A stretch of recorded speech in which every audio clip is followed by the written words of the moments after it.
The Serengeti is a land of extremes, home to large and dangerous animals. It's surprising that any animal can survive. Yet the Serengeti contains the most iconic wildlife in the world, all of which thrive in this unforgiving landscape. So how do they do it? How do these beasts survive in such a deadly environment? Everyone knows the dangerous animals of the Serengeti. Popularized through tales of adventure and movies such as The Lion King, the Serengeti is a part of every childhood. Yet the true danger of these animals is never understood, and the Serengeti's power is barely comprehended. The power of the Serengeti starts from the top. The mighty lion rules over the Serengeti, a threat to nearly every animal. Zebra, wildebeest, rodents, and reptiles alike know the danger these animals possess. Even other top predators like hyenas and leopards know to tread lightly when the lion is around. The lion is second to none, yet is its own worst enemy. These animals are highly territorial, and prides are constantly at risk of attack. The males fight for the group, risking their lives for territory that spans generations and in some cases nearly 100 miles. The females of the group are the hunters and strike fear in every animal once they are seen. Lions are ambush predators and stalk their prey, waiting for the right moment to attack. Once they do attack, the prey either immediately falls or takes flight, to which 1 in 3 don't make it. The prey is shared between the lion family, starting with the males all the way down to the cubs. The cubs may look helpless compared to other animals, but once fully grown, are capable of running kingdoms of their own. These lion dynasties will inevitably fall. Males age and younger ones leave, creating vulnerability for attack. When a pride falls to such an attack, the males are the first to go, signaling the start of a new tyrannical era. Cubs are at the most risk from the new males, as these new rulers don't want to care for another's children, taking matters into their own hands. This is why only 1 in 8 cubs make it to adulthood, the dark side of the circle of life. The lions may live in their own world of kingdoms and conquest, yet there are some beasts they cannot touch. The elephant is one such animal, a creature of its own will. No predator wants to mess with an 11-foot, 4-ton, barreling two-tusked animal. This freedom achieved through immense size allows the elephants to play a different, perhaps less deadly game. Elephants live in decent-sized groups, roaming the grasses of the Serengeti and disappearing into the brush. Elephants are very smart with intelligence comparable to that of humans. While elephants are incapable of the most incredible human feats, they share similar emotions to humans, forming bonds within groups that can last up to 50 years. While mainly keeping to themselves, elephants are also some of the few animals to dare the human world. While normally subsisting on the natural vegetation of the Serengeti, a midnight crop raid isn't out of the question. These raids, however, are very dangerous both for the elephants and humans. While humans are the only threat to an adult elephant, baby elephants do have to watch out for top-of-the-line predators, which will occasionally prey on the weakest of the bunch. Similar to the elephant, the giraffes are another enormous beast that seem to write their own rules on the Serengeti. While predators pose more of a threat, the giraffe's 6 feet long legs are enough to hold back any would-be attackers. One kick from a giraffe and any animal is lucky to be alive. This is why even the mighty lion has to wait for the giraffe to sit in a vulnerable position before even thinking about making a move. Despite having this powerful tool and incredible height, giraffes have evolved to be extremely resilient to predators. Giraffes stay in groups of 10 to 20 to disguise themselves. They also limit their vulnerability by only sleeping 5 to 30 minutes per day and going long periods of time without drinking. Giraffes also post a constant watch for predators, a final trick to ensure their survival. Giraffes are also adapted to evade the ever-present competition on the Serengeti.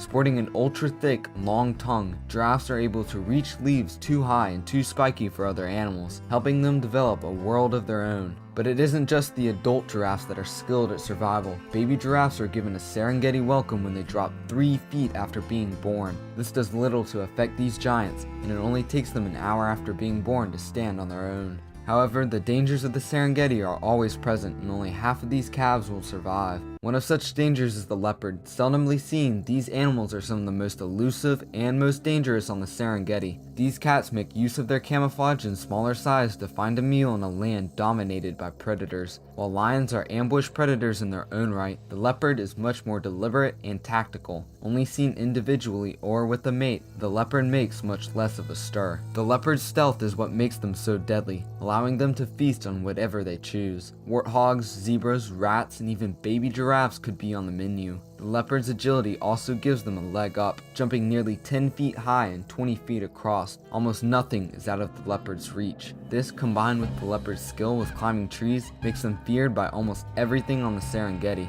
However, the leopard still can't match the lion in speed nor hunting success. Only one other animal can dominate both realms, the cheetah. One of the most well-known animals on Earth, the cheetah is known and built for speed. The cheetah tops out at around 75 miles per hour, allowing it to hunt with startling efficiency. Half of a cheetah's hunts are successful, and its prey fearfully knows this. Cheetah prey will actually slow down during a chase, allowing it to outlast and outmaneuver what it can't outrun. However, the brutality of the Serengeti doesn't guarantee that the cheetah will get its meal. Even if a cheetah catches its prey, there's no guarantee it won't get stolen. A lion king may come to collect its tax from the exhausted cheetah, or a hyena clan might roll in looking for an easy meal. No matter what the case is, a stolen meal isn't the worst of a cheetah's worries. Other predators prey on the cheetah, and while most cheetahs have unrivaled speed, this isn't true of cheetah cubs. The cubs are forced to stay within their burrow while their mother hunts, yet the strategy is barely enough to get by on the Serengeti. 90% of cheetah cubs won't make it to adulthood.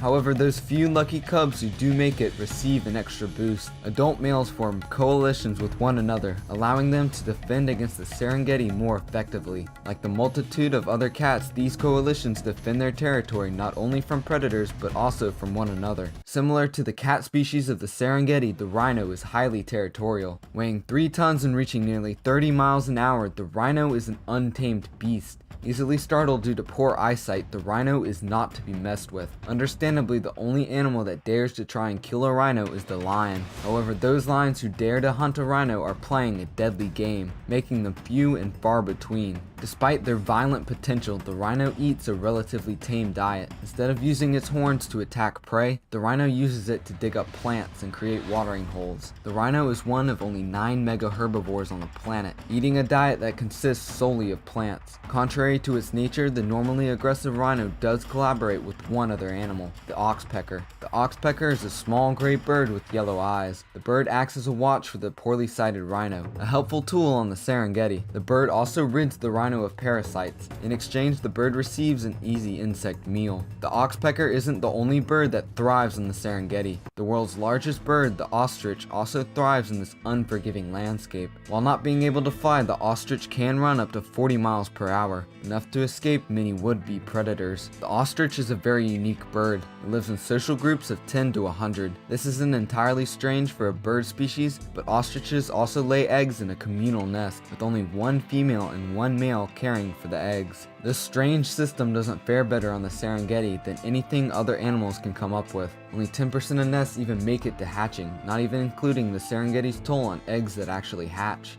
Despite their obvious flaws in rearing young, the ostriches do have a strategy for challenging others on the Serengeti. Ostriches are equipped with 4-inch dagger claws on the bottom of each foot. When using this lethal tool, ostriches can kick with a force twice the bite of a lion. This is what makes the ostrich underrated in terms of danger. The ostrich isn't the only animal that should not be underestimated. The hippo is a menace on the Serengeti and should be feared more than almost every other animal. While it is a herbivore, the hippo is highly territorial, attacking any animal that dares get near. The only animal the hippo even tolerates is the crocodile, but it's a shaky relationship at best. The hippo is a far cry from other mammals. It's the largest river mammal and uses the water to its full advantage. The hippo's mouth is its biggest tool, with 2 intimidating front teeth. The hippo is also as bulky as any other animal, weighing almost 2 tons. However, once out of the water, the hippo is most vulnerable. Therefore, it chooses to do so only at night and just in search of food. The hippo's river roommate, the crocodile, is another example of the extreme animals that live on the Serengeti. The crocodile has the strongest bite of any animal and uses this tool tactically.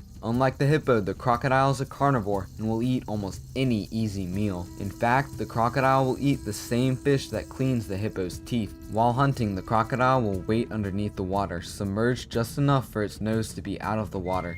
and then without warning, snap up and capture its prey in one bite. The crocodile doesn't discriminate and plays the role of villain, killing the most important animal in the Serengeti. The wildebeest is by far the most important animal in the Serengeti. Considered a keystone species, something not common for herbivores, the wildebeest tames the ever-growing grasses of the Serengeti, keeping the rest of the vegetation safe from wildfires. However, like most things on the Serengeti, this role isn't all sunshine and rainbows. The wildebeest is also a food source for many animals, an equally, yet sacrificial role. Wild dogs, leopards, cheetahs, and lions all prey on the weakest links. Crocodiles also take strongholds in the rivers these animals inevitably need to cross. These river crossings are a part of one of the most spectacular miracles of nature. The Great Serengeti Migration is the largest mammal migration on Earth and is unrivaled by anything else. It is the greatest spectacle of wildlife and animal behavior. Over 1 million wildebeest make the circular trek across the Serengeti each year, following the rains. Joining them are zebras, gazelles, and other hoofed mammals. While more animals seems like more competition, each eats its own part of the vegetation, one of the few peaceful harmonies on the Serengeti. Yet this great spectacle can't be ignored by predators who are ever watching, looking for an opportunity to attack. It is this migration that defines the Serengeti and what makes it one of the greatest habitats on Earth. Danger, power, speed, and strength all coming together to make something truly remarkable. Yet, even without predators, everything still isn't well on the Serengeti. Rapidly expanding humans have taken away this majestic landscape, constraining the wildlife greatly. Poaching is also a huge issue, with many people trying to hunt down the majestic animals that call the Serengeti home. So what can be done to save the Serengeti? Supporting conservation efforts in the Serengeti and visiting facilities in or outside of the Serengeti with these animals can go a long way.